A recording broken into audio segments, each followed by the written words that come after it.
now. All right. So this is probably one of the... I have a feeling, Kelly, this is going to be one of the best interviews I've ever done, because you are part of the private Facebook group. You've gotten your ex back. You're pretty much the exact kind of person I think everyone listening would want to hear from. But I'm eager to hear, like, how did you find me? So what was let's create a timeline, like from start to finish, what happened with your situation? Okay, so hey, Chris. So I Hey. was in this situation where I am a single mother right now, and I had just been in a relationship that broke up, and I guess I can explain that to you in just a little bit. But I was devastated, and I had already talked to my friends, my family, and basically all of them told me, you just need to walk away. Oh, well, forget it, move on. And I couldn't resolve myself to, I couldn't figure out why, what happened. So I, like everyone else, you surf the internet. Right. And so I Googled in, I have to say, I think I Googled in something about ex-boyfriend. Okay. And I got your website. Cool. Yeah, And good start so far. I mean, right. I mean, obviously you pay well for the Google searches. So it popped right up. And I was so impressed. It's like, oh my gosh, there's actually a website on this. Because I've never searched for anything like that. And then what caught my eye was the quiz. Right. So for those of you who don't know, if you go to the website, there's a quiz on the website, and there's the first one is like, what are your chances of getting your ex back? I put this quick quiz together, which I'm assuming is the one you saw. Correct. Right. And what I was impressed about it was the kind of questions you asked about the length of the relationship, how you broke up. It seemed like I was actually trying to get somewhere, as opposed to like one of those quizzes you see on Facebook or something that's like just gives you the generic answer, right? Yes, like what is your horoscope sign? Right, something right, like right. that. Yes. Yeah. This one actually was asking some details. Is it long distance? I think you asked something about kids. Did you share kids together? So I was very impressed about that, because I thought, oh my gosh, so actually it might give something somewhat of an accurate result. But I messed up a couple times, and almost like you do with playing at Vegas, I did it a couple times because I wanted to see if my answer got better. So I did do it, and then of course I received your email from that. Yeah. And it intrigued me, and I was also very fascinated because I'm like, oh my gosh, look at all these articles. Quite a few articles on that website. Yes, it's like 5 years worth of articles. Because trying to find something similar to my situation. So that got me intrigued. And then I can't remember, but somehow I got either another email that says, quickly join this webinar. Right. And so that's when I joined. And I got to see who you were. I got to see the conversations that were going on. And when in the webinar you mentioned not only what you get in the book. Right. You also started talking about there's an approach to working back and maybe resolving this relationship. So it gave me some hope, because I had been told by all my friends, family, walk away, move on. And then when that happened, then there was the piece in there you mentioned about the Facebook page. And to get help. So she's talking, if you're listening, I'm like, well, what the heck is the Facebook page? She's talking about the private Facebook group that you get if you buy the premium version of Ex-Boyfriend Recovery Pro. And Kelly has been like one of the most active members, and I'll stop interrupting you, but so what is your thoughts on Ex-Boyfriend Recovery Pro and the private Facebook group? Well, I'll tell you, the book was fantastic. From end to end, you lay out exactly what you need to do. When you're in that kind of emotional state, though, where I was, because I was like, as you mentioned, no contact. Right. Well, that's the first stage. So the book is 400 pages long. Yeah. So it's I'm really still long book, right? And I'm still trying to even, go through my mind of no contact. Why no contact? So then the Facebook page was phenomenal, because everyone is posting, which is so private too, which also I liked. That's what also intrigued so me, no one outside of the Facebook group can see anything you post. Right. And I didn't believe it at first, so of course I asked the group. And everyone asked that, and that's we have a girl in there named Mirka. She was like freaking out the first time we we had done this, like, and now like that we've sort of we made the private Facebook group sort of closed off, and the only sort of the select members can. She's always the one that handles those people that like say, can you see outside? Like, can my ex see this? And she'll, before I even have a chance, she'll be saying, no, we've already been over this. She's done it like 50 different times with 50 different members. So I'm wondering if she did it to my you. Question. Exactly. That was the first thing I was concerned about.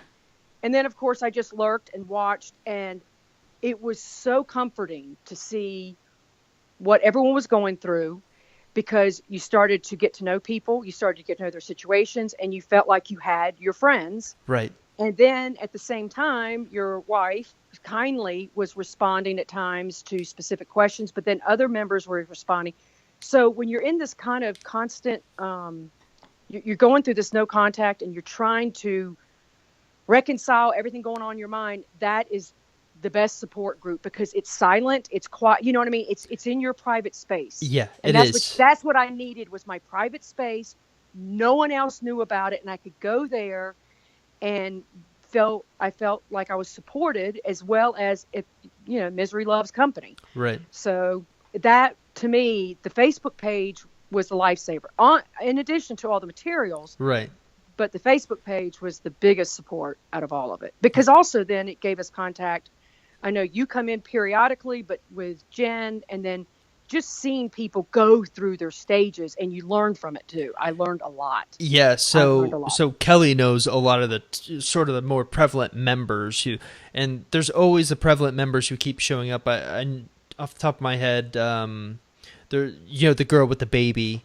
Yes. So like we know like all of these situations and everything, and my wife, she's a constant presence there. I'm always jumping in to help people, and also doing the Facebook Lives, which is sort of just like the webinar, except it's just a Q&A version where I just sit there and literally try to do as many questions as I possibly can. I always say I'm going to do it for like 30 minutes, but I always end up there for like an hour. And you've always attended. I think you've attended almost every single one. Sometimes you're like at work or something, but I remember yesterday I did one that you attended. So yes, and I love those because I can sit there and listen. I got my headphones on at work. Right. I can listen, and again, it's like a conference call. Everyone's on. And you're reading out the questions. And because of that, like I said, I learn. I mean, my situation's different and everyone else's is different. But then there's something about their situation that you can learn from, if not now, later. And it's just very real. And again, it really helps you get through it when you're just trying to struggle through with what's going on in your life. And as you know, your personal life rides over into every part of your life. I mean, your relationships. It really does. That support, you to doing those free the live sessions was always like, oh, good, Chris is jumping on. I'm going to listen. So, and now here you are on the podcast. So it's like you get to know me for real now. Yes, right. All right, so you're on the Facebook group. Obviously, you hadn't gotten him back yet. So take me through sort of what happened. How did you get your ex back? Well, mine was not as long as probably some relationships. Ours was only about 3 months, and we're in our 40s, and yet he broke up through text like a 15-year-old. But anyway, I was devastated about it because we didn't even talk. It was through a text, and so I was struggling with the fact that I was just cut off. And your recommendation was the no contact. Well, I had tried to reach out the day that he cut me off through a text. Okay. And got no response. So it wasn't long after that I found your website, and it said no contact. Right. And I think I reread and read why no contact, because I was thinking, do I need to just walk away completely? And all other websites that I saw, all these other boyfriend websites, because I did go out and kind of look around, because I thought, is this Chris guy for real? What is this no contact? And then I'm going to text him. Is this crazy? I mean, am I begging for somebody to take me back? And I went to all these other sites, and they're like, never, ever go back. Never go back. He should always come running to you. A guy will never take you back. So but I kept looking at the Facebook page, and I kept reading the no contact and looking at the reasoning that one, you got to cool down. Mm-hmm. Two, these are my takeaways that I got from things that you put on there. So Two, far, so good. Yeah, which was good. I did need to cool down because we had an argument. And then the other thing was work on yourself. Well, I had always heard that, but hearing it and actually doing it are two different things. And also, I think when someone says work on yourself, it's so general, right? No one gives you like the exact like. In the book I talk about the Holy Trinity, health, wealth, and relationships, like divide your life into these three aspects. I don't know if you got to that part or not. I did. No, I did.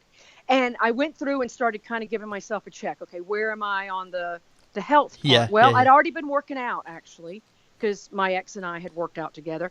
But the mental part was what I had to work on. Mm-hmm. So I started to realize, I thought, mentally, where am I? Do I feel good about me? So I needed to get more self-acceptance.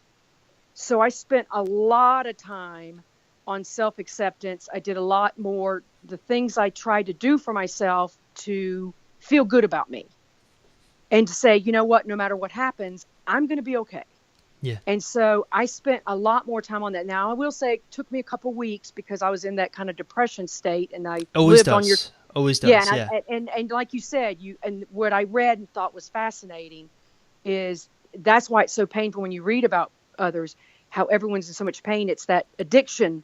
Yeah, the detox. addiction. So, the breakups, the part of the brain that lights up is the same part of the brain that lights up when a cocaine addict is going through a withdrawal period. It's like going through the exact same symptoms, maybe on not the level of a cocaine addict, but that's one of the great things about the Facebook group. It allows people like you who maybe are a little skeptical about everything to see others struggling through the same exact thing. And it sort of makes you realize, wow, this is actually normal, Yes. Yeah. When I start to see the heartache, I'm like, okay, I'm not the only one. Right. Trust me, there's 500,000 people feeling exactly like you are. Yes. Yes. And I thought, I feel physically ill. And I'm reading their anguish, and I'm like, oh my gosh, it's not just me. Yeah, and you so lose your appetite. You don't. Yeah. Yeah, and that was great to read about it, but then to actually see it occur on the Facebook page. So even though you're going through it, you see it, and so I've spent the time, like you said, with the no contact, spending a lot of time thinking, okay. Mine was going to be 30 days because I know you also have one 21 and I think 45 or something. Yeah, right. But I know I'd even emailed in to your group because you had advised, send some questions in, and I did, and I got a response back, and it confirmed from your staff, hey, do the 30 days. So I had my mind, I had it planned out, 30 days, no matter what, I'm focusing on me. Perfect. And I thought I'll just keep looking at the Facebook page. I'll touch base. I'll try to be helpful to others when I feel I can, and so that's where I spent my time.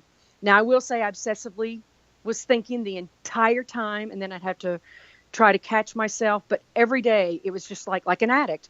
You get up every day and you go, okay, this is what I'm going to do to try to make myself feel better and move on. And I'm going to sort of like you're reforming your habit pattern, Yes. So one of the really interesting things and takeaways that I'm having as I interview more and more people who get their exes back is the people who get their exes back are just really excellent at execution, right? We get so many people who buy the book who understand the process but don't actually execute it, right? Yeah. You are excellent at execution. Like, you saw health, wealth, and relationships, and you were like, okay, let me divide my life up. I'm doing good here. I need some work there. You're really good at execution, which is probably why you saw some positive results. Well, I hope, but I have to say though, I mean, I relied a lot on advice from the group. I mean, because what happened is after that, it got to the 30 days, and then I freaked because I was like, oh my gosh, I'm supposed to send a text. Right. And then I started battling with myself. I went back out and started looking at other sites. Like, don't you ever text. Don't text him, right? Don't text him. And but then again, I kept listening to and then I posted, and I didn't usually put a lot of posts. I didn't about myself. I'd kind of. You're usually like before we even had gotten before we started the interview, like 30, 45 minutes, I actually went through the group and pulled up all of your posts just so I can kind of familiarize myself with your situation because there's so many posts there, and I had noticed that you usually would comment on other people's posts, and then there were just a few select times that you actually did a post yourself. Yeah. And because I just thought I don't want to sit there and, kind of vomit onto the group, but You didn't vomit? No, no, no. but I wanted to. I was trying to, learn as I went. But then the one time I did, I got responses back that were that changed everything, and it just confirmed what you were teaching. One was from your wife, and Best advocate I could ever have. yes, I'm telling you. And the wonderful thing is the calmness, and just being able to be a third party on the outside and say, okay, here's what we know works. Consider this. This is what we've seen, the results that we get, and not, like a friend does, you get all wrapped up in somebody's drama. Yep, and also friends aren't necessarily, this is something I always find myself repeating. Friends are really great as a support system, but they're not necessarily the best person to advise you when it comes to trying to get your ex back. They're not like trained in it, right? They don't have any experience with it. They're just going off of their own experience, and it's not like they understand how to do it. So they're not always the best people to turn to for advice. They're just really great for support. So that's what I try to tell people all the time.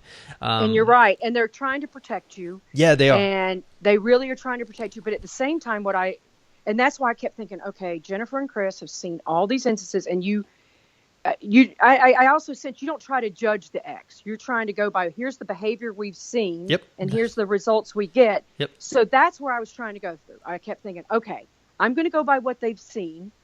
And when another person posted, another member, and they said, Robin, I didn't hear from my ex either, because I didn't hear anything from my ex. Not a thing. I didn't hear. All I heard were crickets. Right. And so and that's why I was like, I can't do this. It's going to kill me. If he rejects me again, I'm going to go back into my hole. I can't deal with the pain. And Jennifer said, just do it. The worst he can do is ignore you. Yep. And I thought, okay. It. And then the other member wrote and said, I did it with my ex. I'm back with him because he said he was too stubborn, but he had been waiting to hear from me, and he missed me, and he wanted it all to work out. Yep. And so I thought, okay, there's someone else out there who they never heard from them, just like me. I'm going to try it.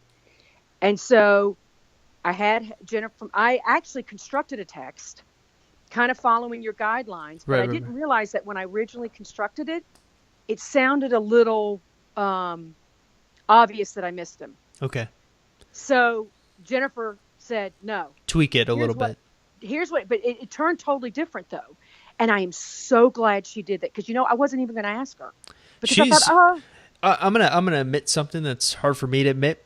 When it comes to the text game, she's a lot better than I am. Some of the text she comes up with, I'm even like, wow. And it's funny too. I use a lot of the text that she used on me that worked, that got me to marry her. So she's excellent for that. Because she read right into my original text and said, no, you need to look a little busy. You need to look like you were doing this, but yet you were thinking about it. And I'm telling you what, so I sent the text, and again, I was being needy because I'm texting her. I said, okay, I've sent this text. Nothing. It's been a so he has it right. Yeah, that happens. And here she is. She's responding. She's like, oh, and I'm not kidding. In an hour, he responded, and it was beyond my expectations. He was basically like, he was like, we should have been here and here and here together. I've been waiting to hear from you. And I was blown away. I'm like, what? And it's like, yeah, I've been waiting to hear from you. And now that's what I didn't understand. I'm like, well, then you could have reached out. Yep. And that's what I never understood. And he's like, no, you needed to call me. And I'm like, no, you broke up with me. But in his mind, I had brushed him off that evening. And that's why he sent the text that says, we probably need to move on with other people. He thought I brushed him off. At least that's what he says. Mm-hmm. But he truly was going to wait. And then finally I got it out of him later. I said, were you ever going to text me or call me? And he said, well, I was waiting for some situations in my life to change. No, he wasn't going to do it. Probably a year later, when he has this sort of the grass screener syndrome thing gets in effect, and he starts realizing, wow, that was actually, I really messed up there. Then he would text you. But look what happened. You had the guts to text him, and now. Yeah. So how did it go exactly? The reconnection talk, was it pretty like quick after that, or was it just like one text, bam, you're back in it? No, we were back and forth. we tend to joke a lot. Okay. So he immediately started with, no, you were supposed to come begging for me. Mm. And I knew he was joking. And I'm like, no. And then I happened to be around his office and he goes, let's do lunch and talk. So we actually went immediately off site and talked. And his mindset was the night, our argument got out of hand. It should have never gotten out of hand and it shouldn't have ever. And I said, but yet you shut things off. And he's like, no, I didn't expect to shut it off forever. I'm like, well, your words said that. So he seems to deny it. So maybe I don't know, Chris. I don't know if guys say things at the time and then think, well, maybe I didn't mean that. I don't know. Yeah. But yeah, that but definitely his happens. actions showed that he meant it because he never reached back out. And he did say, well, I didn't know if you were still mad. Mm-hmm. So that, and he brought up situations where, yeah, I thought you might be at this place, so I went there. Interesting. But he didn't, he's also introverted. But I don't know. I'm still like, why didn't you find, and now he was getting busy on some new projects. Mm-hmm. And he said, I was kind of glad you weren't around because I was so busy on these projects. And I don't know.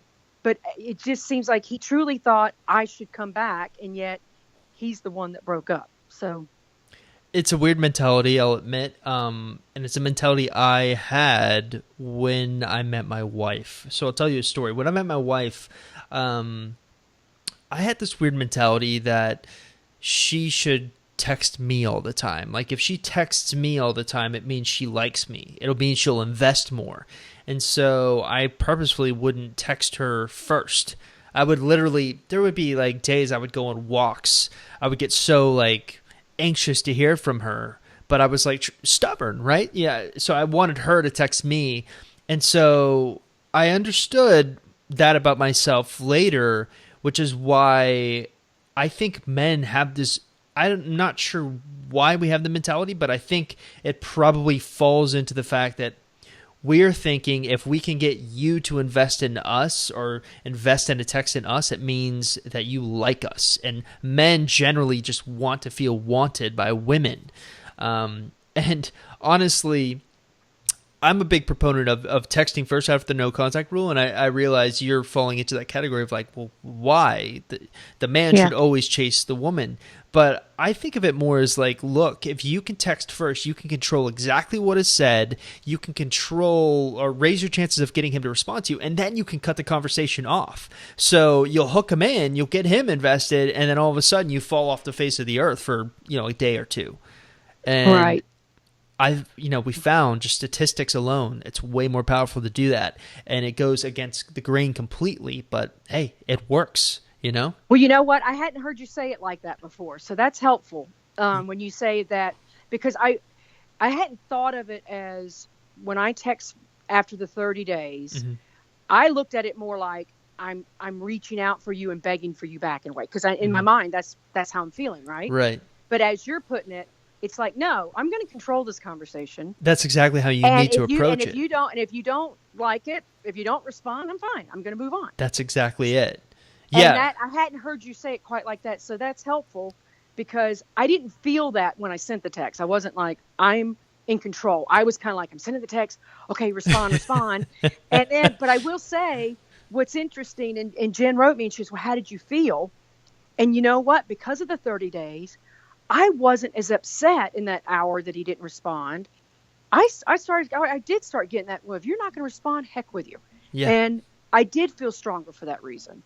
Yeah. So the 30 days help with that. It's an interesting, it's almost like you have to shift your paradigm when you're trying to get your ex back. And the 30-day no contact rule could definitely help with that because it's sort of taking the focus off of him and putting it onto you. And it shifts your paradigm so that you're approaching getting him back from a position of strength as opposed from a position of weakness. Now, they always say fake it till you make it. That's kind of what you did because inside you felt, oh, wow, I'm begging for him back. But he probably took it as you're approaching this from a position of strength, which probably it would have maybe seemed like you were begging for him back if Jen didn't make the alteration with your text message. That's correct. Yeah, because my message wasn't like my first one where it was a little bit more of, you could tell I was missing him more, instead of, hey, thought of you because of this, this, and this. And it was just like, hey, thought of you. And then that's when he came much more forward. And since then, he's been coming much more forward. It's interesting. Men, we found, react better to women who approach things from a position of strength. Why? Because it means the woman is of high value, right? So a woman of high value is a woman who's different than the rest, right? So he wants to find a woman that is, quote unquote, the ungettable girl, which is, a phrase I coined years ago, and somehow, there's a clothing brand now that ripped it off. No. Yeah. Oh my God. But you get what I'm saying. If you approach things from a position of strength, you're going to be looked at as this high value target, right? And so men always want to challenge. What's more challenging than getting a woman who's a high value target? But you know what? I think what part of that is, it's not just look at all the men that want her, but it's inside she's got that strength. Yes, true. You know what I mean? Which technically you didn't have. You felt like you were making a mistake, but you projected that you had it. So he thought you had it, but now going forward, just approach things from a position of strength. Even in your relationship, I realized the rules are a little bit different now that you're back together, but he'll love you more if you're a strong woman as opposed to a weak, needy, begging woman. Mm-hmm. That's good to know, yeah. But then what about expressing feelings at this point once you're back? Yeah. Can you do that? Yeah, absolutely. Okay. Yeah, I mean, I think communication's key to any relationship. I mean, everyone always says that. So what does that mean? Well, it just means anytime you're going to have a really tough conversation, make sure he's in an environment where he'll be amenable to taking the tough conversation well. So there's a lot of different ways you can do this. You can create an environment, like physically around, where you can light candles and make it intimate, not sex intimate. But if you're going to have a tough conversation, make sure he's in a really good mood too. Not a lot of women do this. If he's in a good mood and you break bad news to him, he's probably going to be not take it as hard as if he was in a bad mood and you broke bad news, right? That's how those arguments can start and spiral out of control. And I'm even guilty of this with Jen sometimes. Sometimes I can add on when she's having a bad day. So if I'm having a bad day, I forget to take her feelings into account. But that's just the phrase, it takes two to tango in a relationship. It just takes two to tango. So you also have to get him to be willing to sort of invest into the relationship. And, really when you're looking at trying to get him to commit to you, I cannot stress this enough. Get him to invest time into you. That's his most precious asset. He's probably at the age where he makes enough money, so it's not so much that. It's time. So the more time you can get him to invest, whether that's text messages, whether that's in-person interactions, the better it's going to be for the longevity of your relationship. Okay. And then if you don't mind me asking then, how do you get him, like you mentioned, the tough conversations? So sometimes arguments just occur, right? Mm-hmm. Normal, completely. And normal. now what I learned from my situation is definitely don't storm off like I'm 12 years old, because that's exactly what I did. And I think women do that. It's like, oh, fine, right. And we pout and run off, and that didn't work. So how do you find it with Jen? Do you guys have like a code that okay, when one person's had enough? Or so I'll give you an example.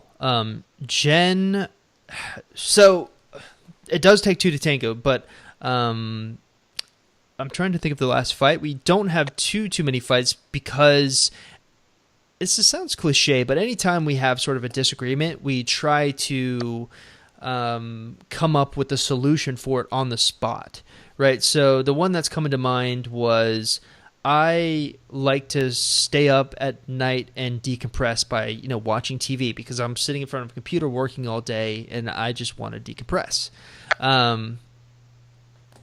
And she wanted me to come to bed with her like at the same time every night. And for the longest time, it really bugged her. And I think what set her off one time was she had read this article in a magazine that said one of the, ways you can find the higher chances of divorce or something is if you don't go to bed at the same time at night. And I remember I was watching the baby, and she just started crying, and so what's wrong? And she wouldn't tell me for the longest time, but eventually I pried enough and she told me. And though I wasn't amenable, at the moment, because I was like feeling like my sort of free time at nights where I could just kind of decompress, because I'm kind of the person that needs his own free time a lot.